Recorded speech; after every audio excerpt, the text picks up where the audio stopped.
देखिए रोकड़ बजट,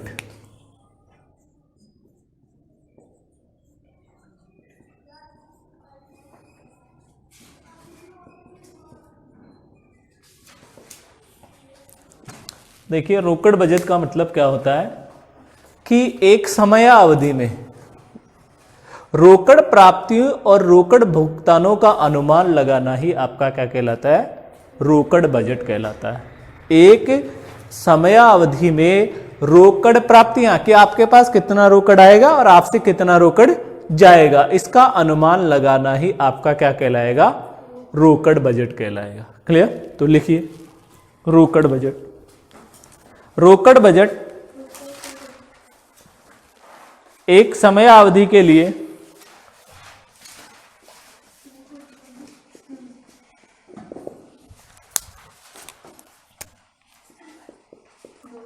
रोकड़ बजट एक समयावधि के लिए रोकड़ प्राप्तियों व रोकड़ भुगतानों का अनुमान है। किसका अनुमान है? कि आपके पास कितनी रोकड़ आई और आपके पास कितनी रोकड़ गई। देखिए रोकड़ प्राप्तियों और रोकड़ भुगतानों का अनुमान ही आपका क्या कहलाएगा,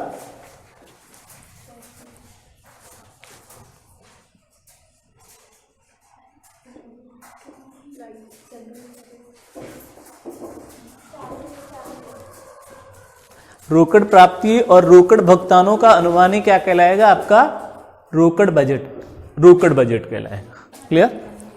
कि कैश रिसिप्ट और कैश पेमेंट, देखिए कैश बजट,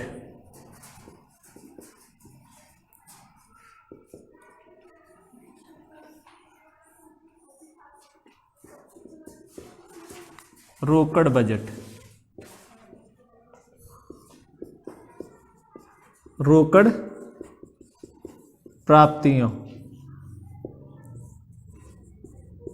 कैश रिसिप्ट्स, और इधर आपका क्या, रोकड़ भुगतान, कैश पेमेंट्स।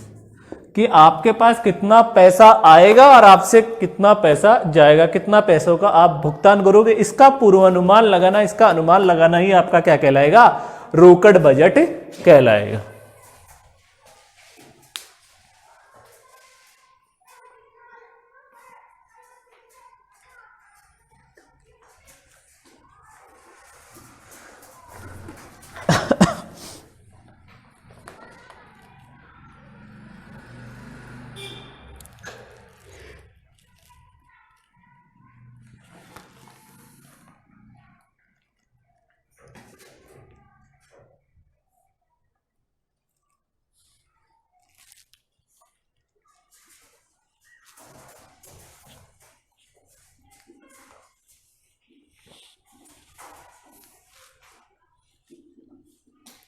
एक समय अवधि के लिए रोकड़ प्राप्ति व रोकड़ भुगतानों का अनुमान ही आपका रोकड़ बजट कहलाएगा। अब देखिए रोकड़ बजट कैसे बनाया जाता है, कैश बजट किस प्रकार से आप बनाएंगे।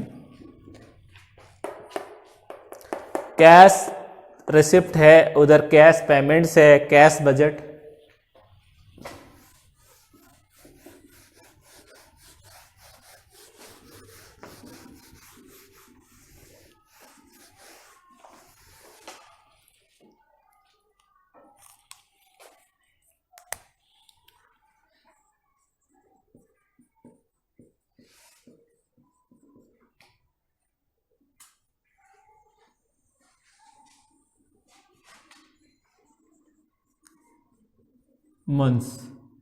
मंथ्स जैसे जनवरी आ गया, फरवरी आ गया और मार्च।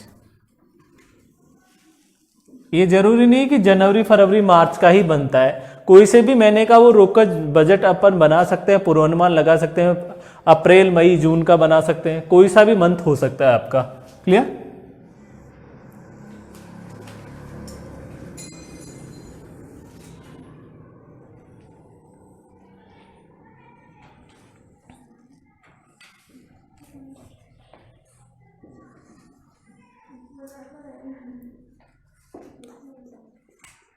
पर्टिकुलर्स।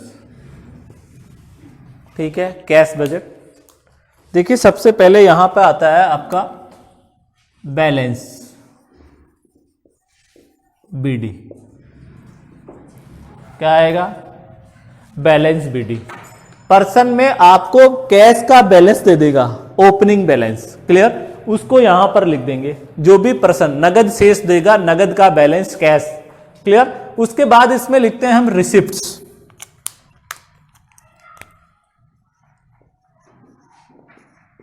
रिसिप्ट्स। ठीक है, रिसिप्ट में जो पैसा आएगा उसको लिखेंगे। अब पैसा एक क्या क्या आ सकता है? एक तो देखिए कैश सेल हो सकती है आपकी, कैश सेल्स। आपने कोई माल नगद बेचा है तो उससे आपका पैसा आ सकता है। एक हो सकता है जैसे मान लीजिए आपने कोई माल उधार बेचा है, उधार बेचा है तो डेटर्स, अब डेटर्स पैसा देंगे तो फिर वो हो जाएगा cash collected from debtors. Cash collected from debtors. Clear हो गई बात? आपने किसी भी संपत्ति को क्या किया है? बेचा है। जैसे मान लीजिए आपने सेल ऑफ इन्वेस्टमेंट किया है तो पैसा आएगा सेल्स ऑफ इन्वेस्टमेंट। ठीक है, आपका कोई बकाया मांग थी और उससे पैसा आया calls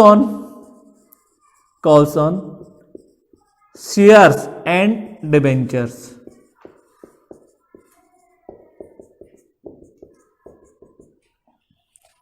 calls on share and debentures. देखिए यहां पर इनका टोटल कर देंगे।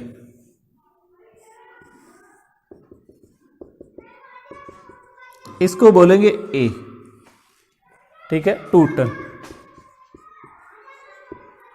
ठीक, उसके बाद इसमें आती है पेमेंट्स।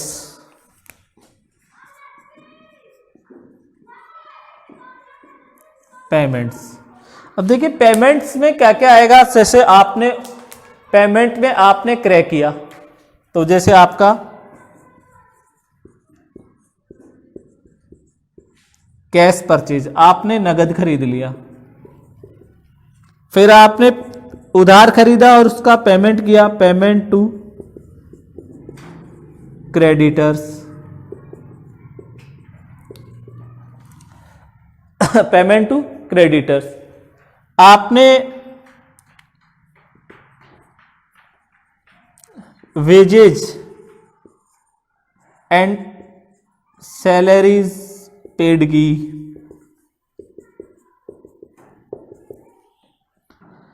आपने कोई एक्सपेंसेस पेड किए,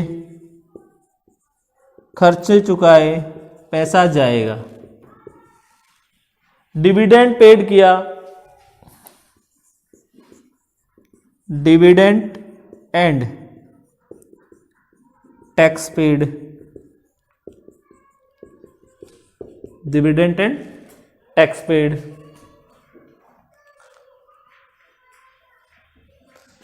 purchase of fix assets,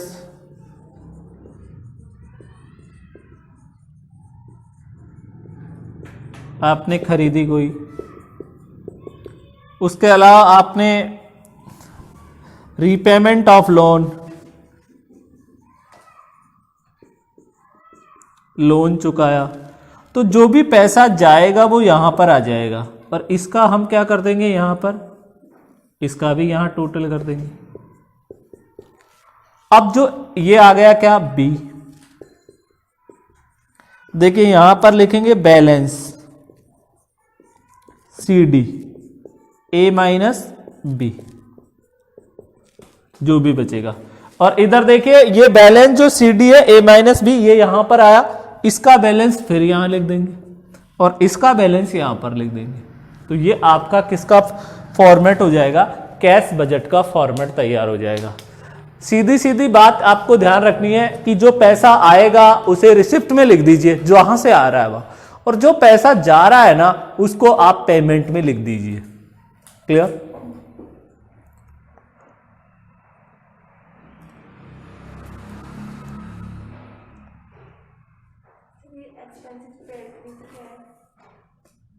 expenses paid, dividend and tax paid, purchase of fixed assets, repayment of loan, balance CD A minus B.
तो कैश बजट किस प्रकार से बनेगा? देखिए कैश बजट पर्टिकुलर मंथ, जनवरी फरवरी मार्च, balance BD लिखेंगे, जो भी कैश का बैलेंस दे रखा है यहां पर 1 अप्रैल को।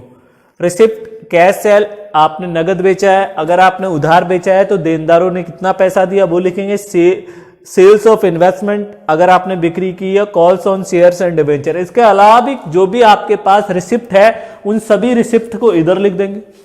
जो पैसा आपसे जा रहा है, पेमेंट हो रहा है, उन सभी पेमेंट्स को यहां लिख देंगे। जैसे यहां पे आया कैश परचेज, आपने नगद खरीदा तो पैसा गया, आपने उधार खरीदा था लेकिन बाद में उसको पेमेंट कर दिया तो payment to creditors. Wages and salary paid की, ओवरहेड या एक्सपेंसेस आपने पेड किया, डिविडेंड आपने पेड चुकाया, टैक्स आपने चुकाया, कोई इंश्योरेंस पेड किया, इंश्योरेंस भी आ सकता है इसमें, clear. Purchase of fix assets हो गया, परचेज ऑफ इन्वेस्टमेंट भी हो सकता है, रीपेमेंट ऑफ लोन, आपने लोन चुकाया है, लिया है लोन तो यहां जाएगा, पैसा आ गया। और ए का बी का टोटल करेंगे और ए में से बी घटा देंगे तो बैलेंस सी डी आएगा ए माइनस बी। ये सी डी इधर जाकर बी डी हो जाएगा, वापस यहां लिख देंगे जो यहां आएगा, क्लियर। इसका फिर ए बी करेंगे, जो बचेगा वो ये बैलेंस सी डी हो जाएगा और ये यहां बैलेंस बी डी हो जाएगा। क्लियर हो गई बात। तो प्रश्न संख्या 4 देखिए, आपका प्रश्न संख्या 4 कैश बजट का क्वेश्चन है जो प्रश्न संख्या 4 से दे रखा है।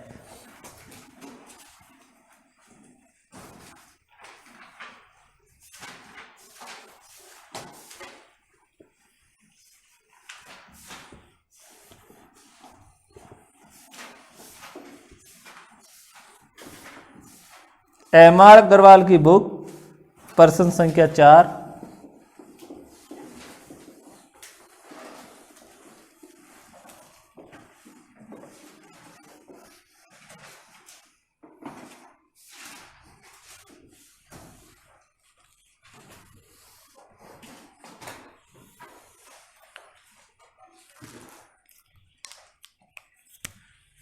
प्रश्न संख्या 4, ठीक है। प्रश्न संख्या 4 देखिए, पढ़ देता हूं मैं, क्या दे रखा है।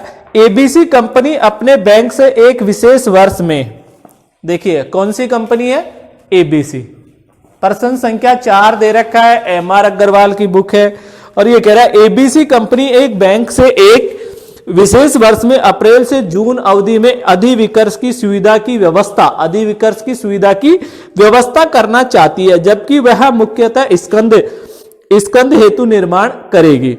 निम्नलिखित समंकों में उपयुक्त अवधि के लिए प्रत्येक माह के अंत में आवश्यक बैंक सुविधाओं की सीमा दर्शाते हुए रोकड़ बजट तैयार करना है। प्रश्न संख्या 4 में आपको क्या तैयार करना है, कैश बजट। और कैश बजट का फॉर्मेट ये है particular month, balance BD, receipt और पेमेंट। इन्होंने मंथ दे दिया, सेल दे दी है। सबसे पहले इन्होंने क्या दी है प्रश्न में, सेल्स। क्लियर। तो देखिए सेल्स दे रखी है, सेल्स, और सेल्स आपको दे दी फरवरी, मार्च,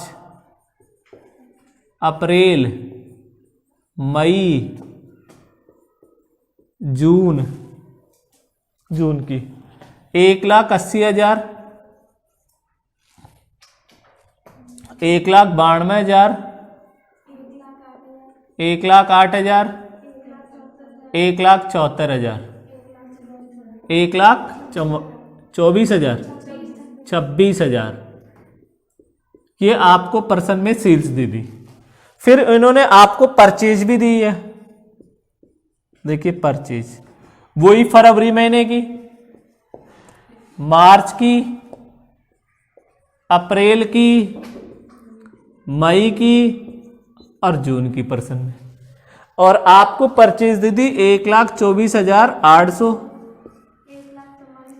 1,44,000, 2,43,000, 2,46,000, 2,68,000, ये आपको क्या दे दी, परचेज दे दी पर्सन में।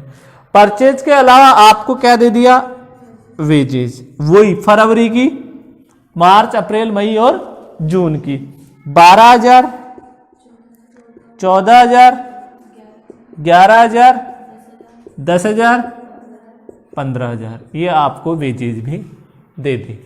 अब पर्सन में क्या कहा, देखिए ये तो आपको पर्सन में दे दी सेल, परचेज और वेजेज मंथ वाइज। क्लियर। अब इन्होंने आपको कहा उधार बिक्री का 50% बिक्री के बाद वाले माह में वसूल किया जाता है तथा शेष 50% बिक्री के दूसरे वाले माह में लेनदारों को क्रय के बाद वाले माह में चुकाया जाता है। और 1 अप्रैल से बैंक में शेष है 25,000। क्लियर। तो देखिए कहने का मतलब बैलेंस बीडी आपको यहां पर दे रखा है कितना, 25,000। ठीक है। और आपको कितने माह का अंत के, प्रत्येक माह के अंत में आवश्यक बैंक सुविधाओं को सीमा दर्शाते हुए एक रोकड़ बजट तैयार करना है। ठीक है। तो आपको रोकड़ बजट एक तो अप्रैल का, मई का और एक आपको कौन सा, जून का। 3 महीने का रोकड़ बजट आपको तैयार करना है, अप्रैल, मई और जून। और आपको अप्रैल का बैलेंस दे दिया उसने। ठीक। अब इन्होंने कहा, क्या कहा, देखिए सेल के बारे में। क्लियर। देखिए 50%,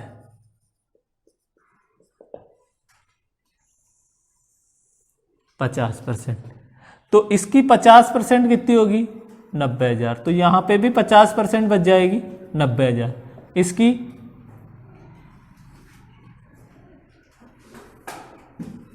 96,000। फिर 1,08,000 की बचेगी 54,000। इसकी भी कितनी बच जाएगी, 54। 1,74,000, 87,000 और इसकी भी 87,000। इसकी 1,26,000 भाग 2, ये 63,000 और ये 63,000। यहां ध्यान देने की आवश्यकता है, इन्होंने ये कहा कि जो बिक्री है ना, उधार बिक्री का 50% बिक्री के बाद वाले, बोले ये बिक्री है ना, ये आपकी उधार है। ये पर्सन में ये कह रहा है बिक्री है जो आपकी क्या है, क्रेडिट है, उधार बिक्री है। क्या है, उधार बिक्री है। अब ये क्या कह रहा है कि उधार बिक्री का 50% बिक्री के बाद वाले माह में चुकाया जाता है। ये 50% बिक्री के बाद वाले माह में। तो देखिए यहां पर अपने को यहां बजट बनाना है, ये लो, ये लो और ये लो भाई। अप्रैल का, मई का, जून का ही तो बजट आपको तैयार करना है। तो ये कह रहा है कि 50% बिक्री के बाद वाले महीने आपने फरवरी में बेच दिया है ना, और उसको वो पैसा आपको कब दे रहा है, आपने मार्च में बेचा, उसका पैसा वो केवल 50% ही देगा वो। तो मुझे ये बताओ कि इसने ये बेचा 50%। क्लियर। तो इसका 50% कहने का मतलब मार्च का ये पैसा यहां पर मिलेगा क्या? अप्रैल में मिल जाएगा अपने पास। और ये 54,000 अप्रैल का 50% पैसा अपने को कहां मिलेगा? मई में। ठीक है, क्लियर है? ध्यान से देख लेना, ये चीज काम की चीजें एक ही पर्सन में क्लियर हो जानी चाहिए, चीजें बार बार बताने की आवश्यकता ना हो। यहां पर फिर ये मई की बिक्री, यहां पर आपको 50% पैसा यहां मिल जाएगा, मिल गया। अब फिर ये तो कहा 50% के लिए, लेकिन फिर ये आपकी यहां पर कितनी बच गई? 50% और बच गई अभी तो। उसके लिए इन्होंने कहा कि शेष 50% बिक्री दूसरे वाले माह में, दूसरे वाले माह में। तो इसका मतलब है जो ये 50% बिक्री 1 और 2 माह बाद पैसा मिलेगा अपने को, तो यहां पर ये कितना आएगा? 90। ये पैसा कहां जाएगा? यहां पर। और ये पैसा कहां जाएगा? 2 महीने बाद यहां पर आपको क्या होगा? प्राप्त हो जाएगा। कहानी समझ में आ गई क्या? ये कहने का मतलब यहां पर ये कह रहा है कि पूरी की पूरी बिक्री थी वो उधार थी, उस उधार का 50% पैसा तो आपको 1 महीने बाद ही मिल जाता है, और बाकी जो 50% आपकी बिक्री रह गई उसका 2 महीने बाद आपको पैसा मिलेगा। तो मेरे कहने का मतलब है कि अप्रैल में आपके पास कुल मिलाकर कितना पैसे आएगा? 96,000 और 90,000। तो टोटल कितना हो गया? 1,86,000। तो इसे लिखेंगे हम यहां पर, देखिए, कैश कलेक्टेड फ्रॉम डेटर्स। कितना मिला? 1,86,000 अप्रैल में। फिर आ जाइए यहां पर 54 और 96, यहां पर आपको पैसा कितना मिला? 1,50,000। 87 और 54 1,41,000। तो ये कैश कलेक्टेड फ्रॉम डेटर्स यहां पर कैलकुलेशन होगी। तो यहां पर मैंने वर्किंग नोट लिख दिया, कैश कलेक्टेड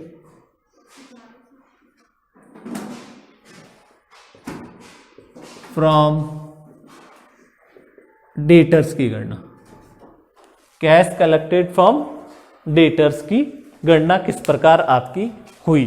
तो ये तो आपको समझ में आ गया अच्छी तरीके से। अब हम बात करते हैं आगे। ये तो आपका क्या हो गया? Cash collected from debtors.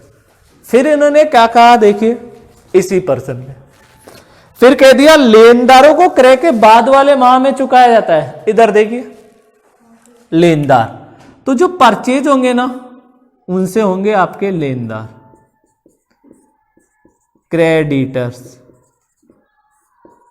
और ये कह रहा है कि 1 माह बाद चुकाया जाता है। आपको बजट कौन सा बनाना है? अप्रैल का। आपको बजट कौन सा? मई का। आपको बजट कौन सा? जून का। अप्रैल, मई और जून के बजट बनाने हैं। और उसने ये कह दिया कि लेनदारों का आपने खरीद लिया। लेनदार का मतलब आपने खरीद लिया। नगद खरीदते ना तो हम डायरेक्ट यहां लिख देते कैश सेल, वो नगद खरीदते तो यहां लिख देते कैश परचेज, पेमेंट में यहां लिख देते पेमेंट्स में। क्लियर? ठीक है, कैश सेल। लेकिन आपने क्या किया? उधार खरीदा। और उधार खरीदार कह दिया कि मैं तो 1 महीने बाद आपको पैसा दूंगा। तो मुझे बताओ अप्रैल में कौन पैसा देने आएगा अपने को? 1,44,000। ये पैसा देगा कब? मई में 2,43,000। ये पैसा कब देगा? जून में 2,46,000। तो अपन से पैसा देखो, अप्रैल में कितना पैसा गया? 1,44,000 मार्च का जाएगा, मई में अप्रैल का पैसा जाएगा, और जून में मई का पैसा जाएगा। तो आपका यहां पर आ जाएगा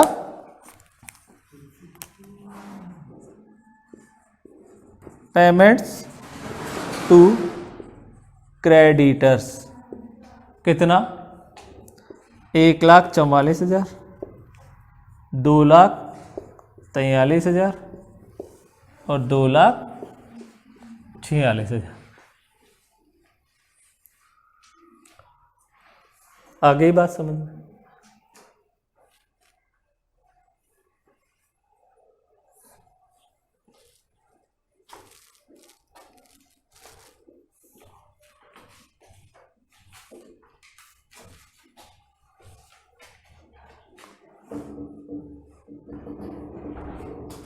अब देखो, इधर देखो, लास्ट एक और टॉपिक बचा, क्या?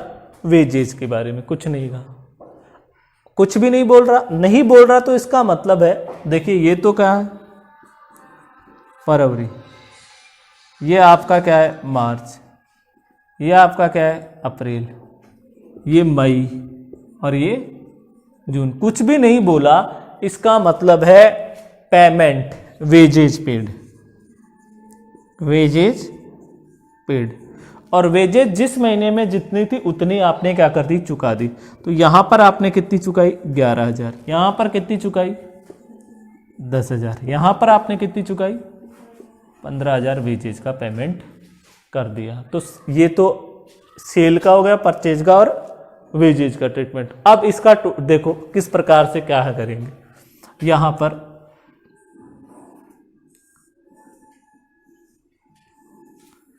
186 प्लस 25,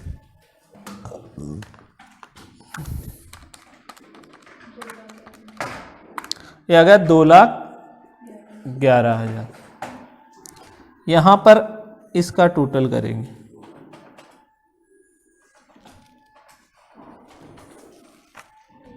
1,55,000। ये टोटल ए, ये आपका टोटल बी।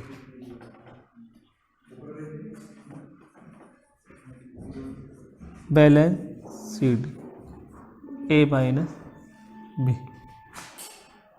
2,11 में से 1,55 गया,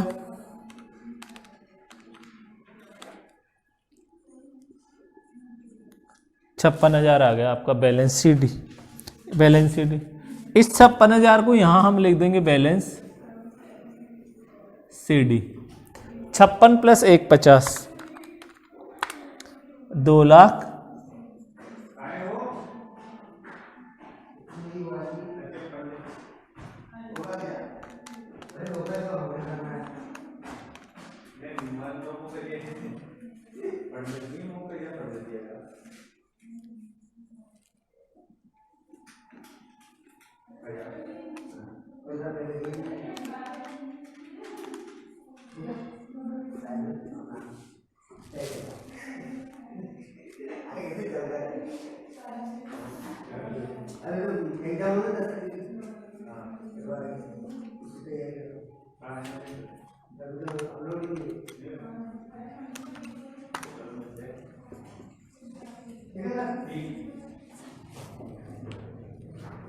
इधर देखो, इसका ये बैलेंस सीडी था, इस बैलेंस को यहाँ ले गया, ये बैलेंस यहाँ बीडी ओपनिंग बैलेंस हो गया नेक्स्ट मंथ का। इस 56 को और 1,50 को जोड़ा, ये 2,06,000 हो गया।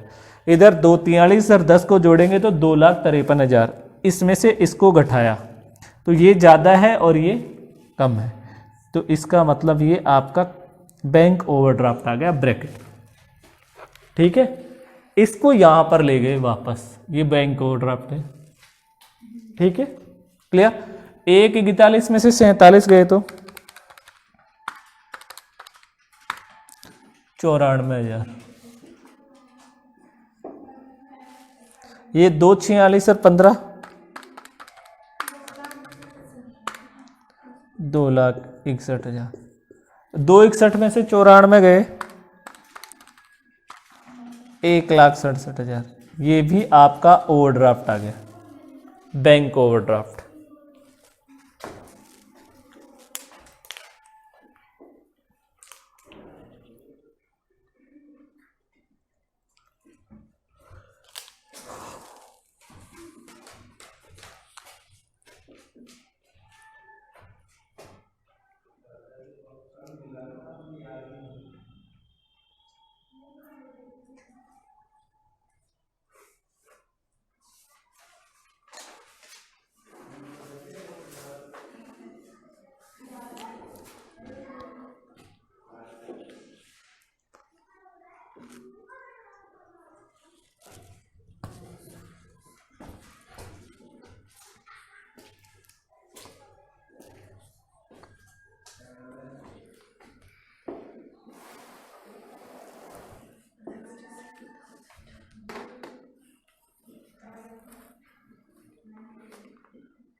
देखो इसको राउंड ऑफ में लेगा, ये कह रहा है 47,000 है, इसको ये राउंड ऑफ में कितना भी ले सकता है, 50,000 एज्यूम कर सकता है।